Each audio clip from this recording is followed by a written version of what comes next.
Oke, anak-anak, kita bertemu kembali pada pelajaran kimia. Untuk kesempatan kali ini, kita akan membahas tentang asam dan basa. Pada asam dan basa ini, materi pertama yang akan kita pelajari ini adalah definisi asam basa.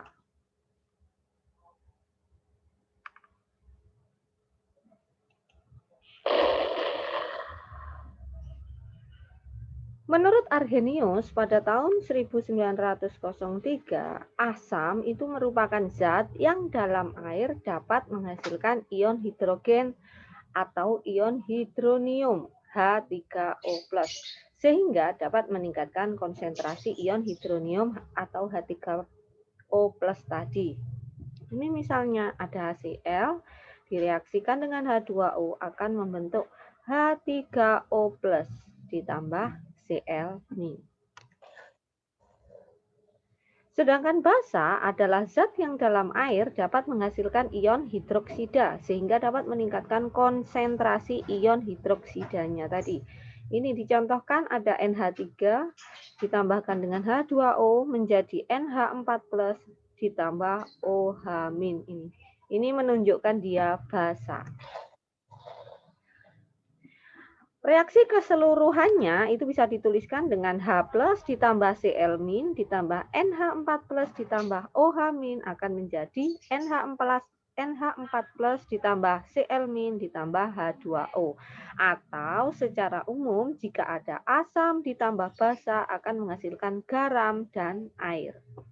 Konsep asam basa menurut Arrhenius tadi hanya terbatas pada larutan air, sehingga tidak dapat diterapkan pada larutan non-air.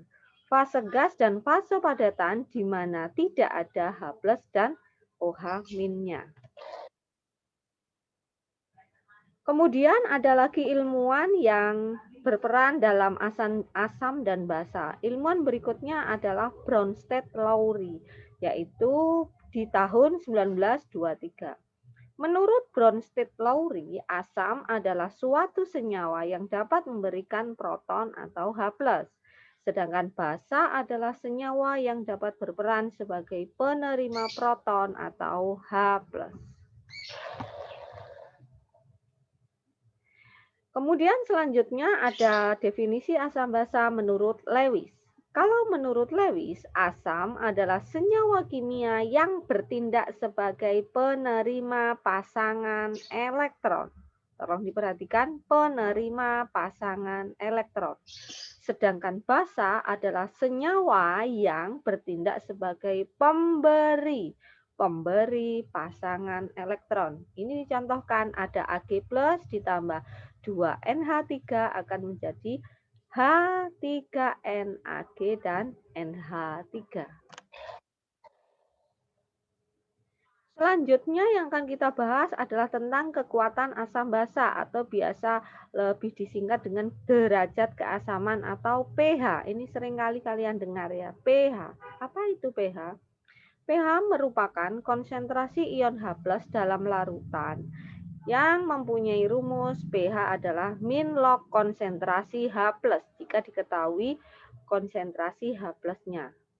Untuk air murni pada temperatur 25 derajat Celcius, konsentrasi H+ akan sama dengan konsentrasi OH- yaitu sebesar 10⁻⁷ mol per liter atau molar. pH air murni itu sebesar min log 10⁻⁷, kalau kalian hitung akan ketemu 7, sehingga pH air murni adalah pH-nya 7 atau netral.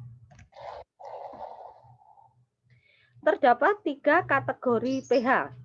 Jika pH-nya 7, maka larutan bersifat netral. Jika kurang dari 7, maka sifatnya asam. Jika pH lebih dari 7, maka akan bersifat basa. Pada temperatur kamar, pKw akan sama dengan pH ditambah pOH yang akan bernilai 14.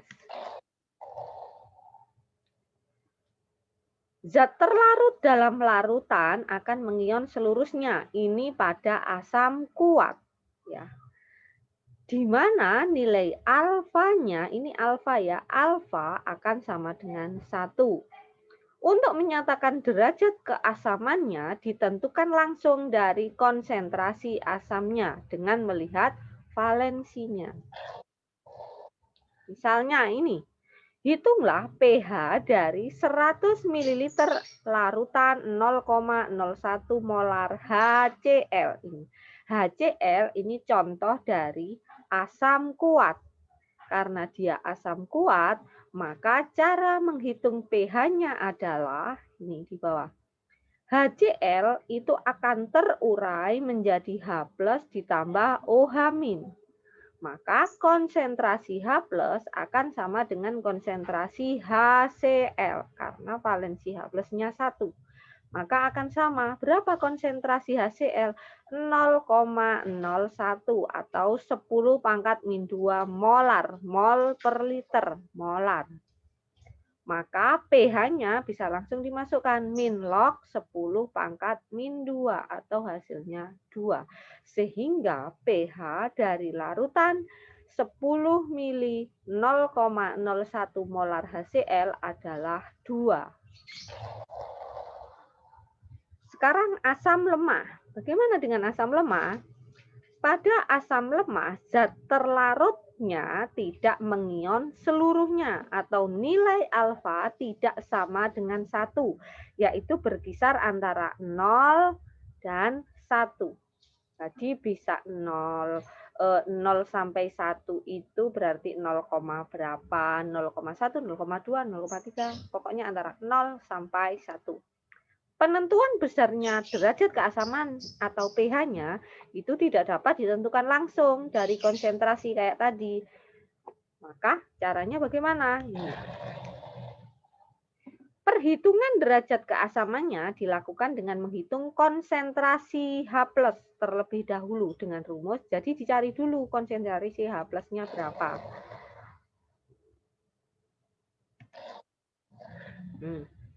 Maka caranya konsentrasi H+ akan sama dengan akar Ka kali konsentrasi asam. Ka itu adalah konstanta asam, Ca adalah konsentrasi asam. Diperhatikan contoh soal ini. Hitunglah pH dari 0,025 mol CH3COOH dalam 25 ml larutan jika Ka sama dengan 10 pangkat min 5. Bagaimana kita tahu kalau itu asam lemah? Ciri yang pertama, di situ biasanya ada Ka. Kemudian ciri yang kedua, kalian harus hafal senyawanya. Senyawa kalau CH3COOH berarti dia masuk dalam asam lemah. Ini harus dihafalkan. Bisa juga bisa dilihat dari nilai Ka. Kalau ada Ka berarti dia masuk asam lemah. Maka cara mencari pH atau derajat keasamannya bagaimana? Nih. Kita cari dulu konsentrasi H+. Konsentrasi H+ kan akan berada di sini. Konsentrasi CH3COOH-nya adalah 0,25 mol per liter. Berapa liter? 250 ml. Maka 0,025 mol dibagi dengan 250 ml. Maka dirubah menjadi liter. Dibagi 1000 kan, maka akan menjadi dibagi 1000 itu waga, berarti 0,25 liter. Ini berasal dari sini ya. Tapi mililiter diubah menjadi liter. Sehingga 0,025 dibagi 0,25 hasilnya 10 pangkat min 1 molar. Maka konsentrasi H+ sama dengan akar Ka kali konsentrasi asam. Ini rumus yang tadi ya. Maka akar Ka-nya berapa? Ini sudah ada 10 pangkat min 5. Ini dibalik ya. 10 pangkat min 5 ini punya Ka. 10 pangkat min 1 ini punya konsentrasi asam. Maka ini kalau kalian kalikan maka akan menjadi akar dari 10 pangkat min 6. Kalau kalian cari akar dari 10 pangkat min 6 itu nilainya 10 pangkat min 3. Maka sudah ketemu konsentrasi H+-nya, bisa dimasukkan di rumus pH. pH sama dengan min log konsentrasi H+. Konsentrasi H+-nya berapa ini? 10 pangkat min 3. Maka pH sama dengan min log 10 pangkat min 3. Nilainya berapa? 3. Sehingga derajat keasaman atau pH dari larutan CH3COOH atau asam asetat dengan mol 0,025 dan larutannya itu 250 ml, nilainya adalah 3. Sekarang basa kuat. Kalau basa kuat, zat terlarutnya dalam air itu akan mengion seluruhnya, sama, nilai alfanya juga 1. Pada penentuan derajat keasaman dari larutan basa, terlebih dahulu dihitung nilai pOH dari konsentrasi basanya. Ini contohnya. Hitunglah pH dari 100 ml larutan KOH 0,1 molar. Bagaimana caranya? Dilihat dulu. KOH. Ada OH, berarti dia menunjukkan basa. KOH, kalian harus hafal. Kalau KOH ini adalah jenis asam kuat. Maka kalau larutannya asam kuat, caranya mencari harus dicari pOH-nya terlebih dahulu. Bagaimana caranya? Ini. KOH akan terurai menjadi K+ ditambah OH-. Ini yang harus kalian cari. Berapa nilai ini? Caranya, konsentrasi OH- akan sama dengan konsentrasi KOH. Kenapa sama? Karena dia koefisiennya sama. Berapa nilainya? 10 pangkat min 1. Tahu ini dari mana? Ini, dari soalnya. Oke. Kemudian, pOH akan sama dengan min log 10 pangkat min 1 atau min log konsentrasi OH-. Konsentrasi OH- kan ini. Maka sama dengan min log 10 min 1. Nilainya akan ketemu 1. Kalau ketemu pOH, maka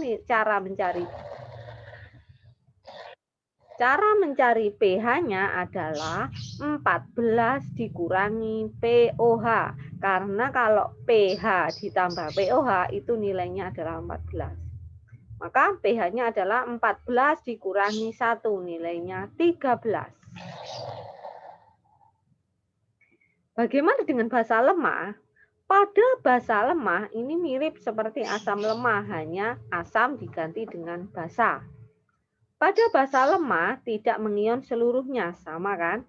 Nilai alfa tidak sama dengan 1, yaitu berkisar antara 0 sampai 1. Penentuan besarnya konsentrasi OH- tidak dapat langsung kayak tadi, tetapi harus menghitung dengan rumus konsentrasi OH- sama dengan akar. Tadi sama ya, kalau yang asam tadi kan Ka kali Ca, ini ya sama, Kb kali Cb. Kb adalah konstanta basa lemah, Cb adalah konsentrasi basanya.